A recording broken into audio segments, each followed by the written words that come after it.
প্লাবন প্লাবন শেষ হয়ে গেছিল প্লাবন ডাকার ভাইয়েরা মা বাবা খামো। রহমতের এই মাস রমজান মাসে আমরা এমন 50টি অসহায় পরিবারকে 1 মাসের করে বাজার করে দেব। বাজারে 1 বস্তা চাল, একটা ব্রয়লার মুরগি, তেল, সাবান, বিভিন্ন কাঁচা বাজার থাকবে। তো এমন অসহায় পরিবারগুলোর জন্য 10 টাকা সহযোগিতা করুন, না হয় তাদের জন্য দয়া করে ভিডিওটি শেয়ার করুন। এই অসহায় বৃদ্ধ মা এবং তার প্রতিবন্ধী ছেলে, তারা খুবই অসুস্থ, খুবই দুর্বল মানুষ। তাদের নিজস্ব জায়গা জমি নেই, নিজের আত্মীয় স্বজন নেই বললেই চলে। আমরা অন্যের জায়গায় এই অসহায় মানুষ দুটোকে ঘর নির্মাণ করে দিছি। প্রতিদিন সকালবেলায় এসে এই অসহায় বৃদ্ধ মা ছেলেকে গোসল করিয়ে দেওয়া লাগে, তাদেরকে বাথরুমে নিয়ে যাওয়া লাগে।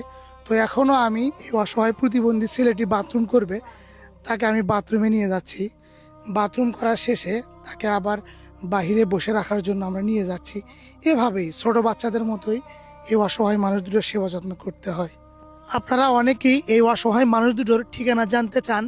এইটা গাইবান্ধা জেলার পলাশবাড়ি থানার কিশোরগাড়ি ইউনিয়নের কাশিয়াবাড়ি গ্রাম। এখানে আসলে এই বৃদ্ধ মা ছেলেকে আপনারা পাবেন। তো আমরা এই অসহায় মানুষ দুটোকে রাস্তার ধারেই অন্যের একটা জায়গায় ঘর নির্মাণ করে দিয়েছি। এই যে পাশেই রাস্তা দেখতে পাচ্ছেন।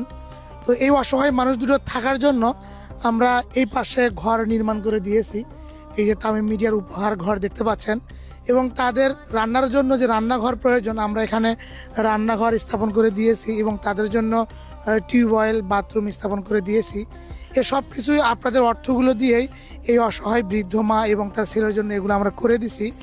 আমরা এই রকম 50টি অসহায় পরিবারকে এই রমজান মাসে 1 মাসের করে বাজার করে দেব, যেন সেই পরিবারগুলো 1 মাস খেয়ে তৃপ্তি করে রোজা, আল্লাহর ইবাদত, নামাজ কালাম করতে পারে।